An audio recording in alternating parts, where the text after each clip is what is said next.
ওয়াশিংটনের হোয়াইট হাউসে যুক্তরাষ্ট্রের প্রেসিডেন্ট ডোনাল্ড ট্রাম্পের সঙ্গে বৈঠকে বসেছেন ইউরোপের শীর্ষ নেতারা। এই বৈঠকে ছিলেন ইউক্রেনের প্রেসিডেন্ট ভলোদিমির জেলেনস্কিও।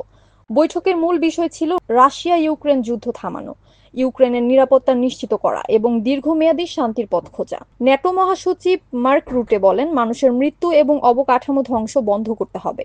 তিনি ট্রাম্পকে ধন্যবাদ দিয়ে বলেন, ট্রাম্প অচলাবস্থা ভেঙেছেন।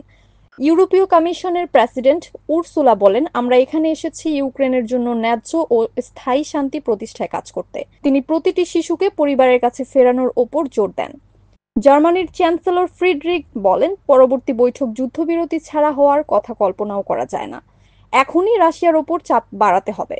ইতালির প্রধানমন্ত্রী জর্জিয়া মেলোনি বলেন, প্রথম কাজ হলো নিরাপত্তা নিশ্চিত করা। এটা ছাড়া কোনো শান্তিই টেকসই হবে না। ফ্রান্সের প্রেসিডেন্ট এমানুয়েল ম্যাক্রন বলেন, আমরা বছরের পর বছর শান্তির জন্য কাজ করছি। আমাদের লক্ষ্য হলো শক্তিশালী ও দীর্ঘস্থায়ী শান্তি। এজন্য ত্রিপক্ষীয় বৈঠকের ধারণা সবচেয়ে জরুরি।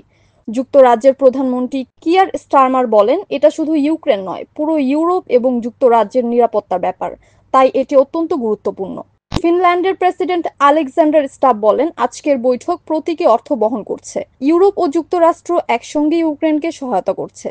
ফিনল্যান্ডের রাশিয়ার সঙ্গে অতীতের অভিজ্ঞতা আছে, তাই আমরা বিশ্বাস করি এবারও সমাধান খুঁজে পাওয়া সম্ভব। বৈঠকে সবাই মিলে এ বিষয়ে একমত হন যে যুদ্ধ বন্ধে এবং ইউক্রেনের নিরাপত্তা নিশ্চিত করতে যৌথ উদ্যোগই একমাত্র পথ। সাফিনা বিনতে Nasir, NAN TV, news desk.